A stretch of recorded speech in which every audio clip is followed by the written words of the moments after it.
happiness, contentment, compassion, fulfillment. confidence. Are these part of your home in the heart?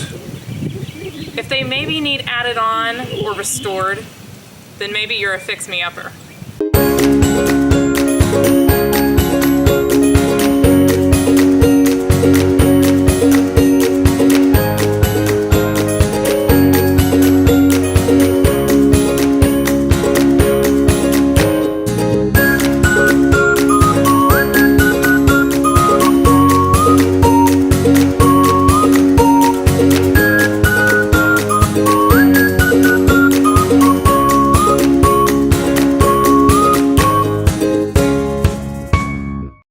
Welcome to another episode of Fix Me Upper. I'm super excited to be here with James. We're doing a special collection of episodes that is destination to different types of homes, and we thought, what better when we're talking about homes and homes in the heart to not actually visit somebody's house to begin with, but to talk a little bit about how spirituality can become a home for many of us and a place to belong, and how the structures that we've used in architecture have been largely influenced by spirituality. And so I want James to kind of introduce where we're at currently. Yeah. So what we've done, we've come to a big church in the city that we're in. It's a church that I served as an older boy in a choir boy at. So I have lots of great fond memories here. And it's a really big church, St. Paul's Cathedral in Oakland. I'm sure some of you have been there before. But it's near and dear to my heart because of my childhood memories. But I thought this was a good place to start this episode out with and talk about a little bit about spirituality in our whole human kind of makeup.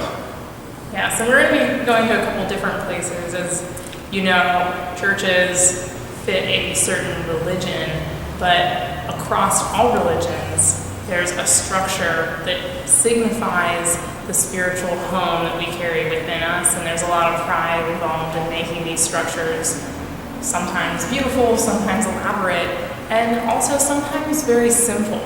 And so we want to introduce that concept a little bit today.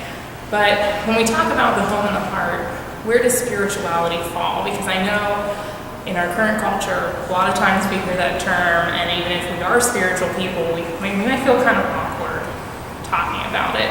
We feel like we are going to segment ourselves from the rest of society by letting them know what our spiritual beliefs are.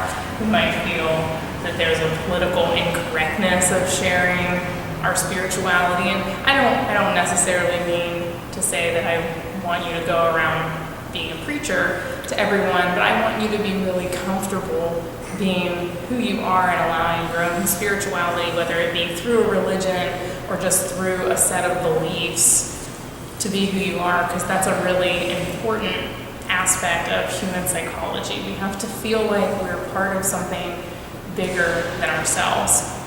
And when I'm working with patients, a lot of times, we're seeing mental health disorders like anxiety, depression, bipolar, and medicines aren't seeming to cut it, or it just doesn't seem quite right on paper that they fit this perfect disorder. And a lot of times the dysfunction, the behaviors that we see aren't actually specifically related to a mental health disorder. They're related to a disorder of situation and thought pattern, and a lack of spiritual grounding, or a major shift in spiritual grounding. And so there's this concept they call it spiritual crisis, but I kind of like the idea of calling it a spiritual transformation. When something happens to us that changes our entire belief system, or it doesn't fit how we perceive the world or how we fit into the world, and we have to make adjustments. Maybe it's a tragedy, maybe it's even a good thing that we have to accept our life is changing hugely for. And when we're in those situations, we might feel lost, even if we seem to be on a path. Yes, if you ever are faced with that, having spirituality in your makeup can help you pave a new road using spirituality as the paving material to find the right direction to go to sometimes. So that's the great thing about spirituality. It's really a foundation underneath those values that you have that kind of supports them. So if you're making, some kind of sandwich or a, some kind of wrap, you're going to put, you put down the flatbread or the pita, and you're going to put in a little bit of compassion, a little sprinkles of love, a couple slices of kindness, and all these great things. But that wrap is the spirituality that holds it all together. So it supports all those things, so you can consume all of this in your existence. And that's what really helps, I like, about my analogy of using spirituality to kind of support all the other good values that we have. Yes. And it makes us stronger. Yeah, and so if you've ever found yourself or are in a situation that you feel kind of that floundering feeling, you feel like it doesn't make sense why things have happened to you or how you fit into your current life, we guide people to spirituality. And again, even if it's not through a specific religion, there are many religions that are there to support spiritual growth. And I push people to find which one suits them best, because it can be a guidance to help them through a really difficult situation. Oh, I'm sorry.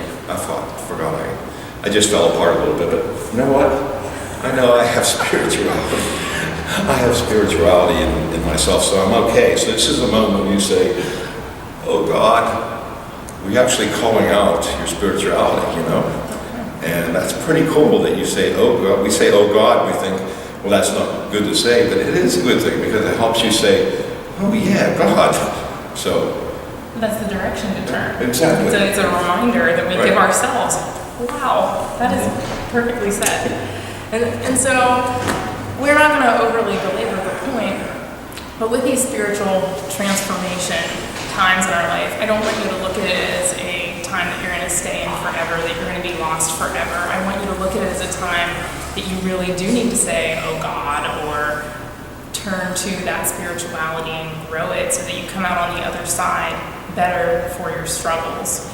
And so somebody once asked me, do you see what you believe, or do you believe what you see? And really the answer is almost always both, and it depends on where we're at in our life. But we often go through life when things are going well, we see what we believe. Our foundation helps us put everything into perspective. When our foundation gets a little bit cracked, or we're not sure about things, when spirituality is not what it needs to be in our life, then we start seeing to believe. We start looking for reasons to see things differently, to believe different things.